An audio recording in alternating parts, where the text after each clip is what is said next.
everyone, welcome to our wellness video. I'm Karen from Inner Harmony, and for today I would like to share with you my answer to one of my friend question: why some people eat a lot and they're not gaining weight or they're still thin. So for today I'm going to break down some of the reasons why people are still thin and they eat so much and they're still in a healthy weight. First of all is they sleep better. Lack of sleep causes our body to release the hormone cortisol, which is a stress hormone. If a stress hormone, cortisol, is elevated because of lack of sleep, that also triggers our hunger. And when we have high cortisol level in our body circulating, it's very hard for us to process, to digest, and to burn fats, especially carbohydrates. And if we have lack of sleep, that makes our insulin level hormones, which is a fat storage hormones, rise. So from cortisol, which is a stress level, and an insulin will rise if we have lack of sleep. So if you are even dieting and if you are restrictive with your eating habits and you don't sleep enough, now you really can gain weight. For some people, even though they eat a lot but they sleep well, they compensate their hormones. There's no insulin and there's no cortisol level, and they can easily burn fat. Second is they have a lot of non-exercise activity movement. Non-exercise activity movement is such as walking, cleaning the house, washing the dishes, laundry, meaning you are not sedentary. It is just like the car that your engine is on a on mode. It's switched on.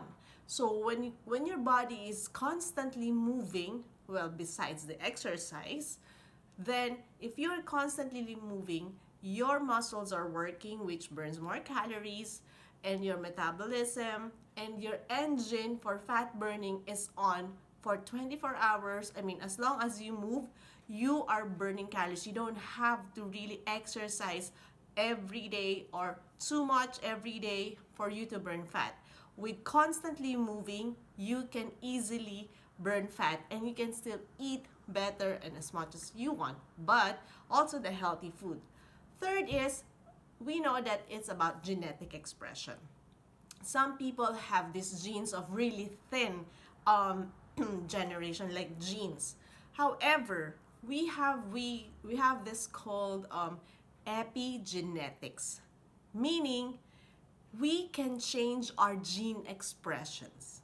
So even though if we are in a life generations, or our family has a history of a bit of bulky and big bone, we can change our genes by simply changing our eating habits, because you are giving those data to your genes, to your cells, to redevelop.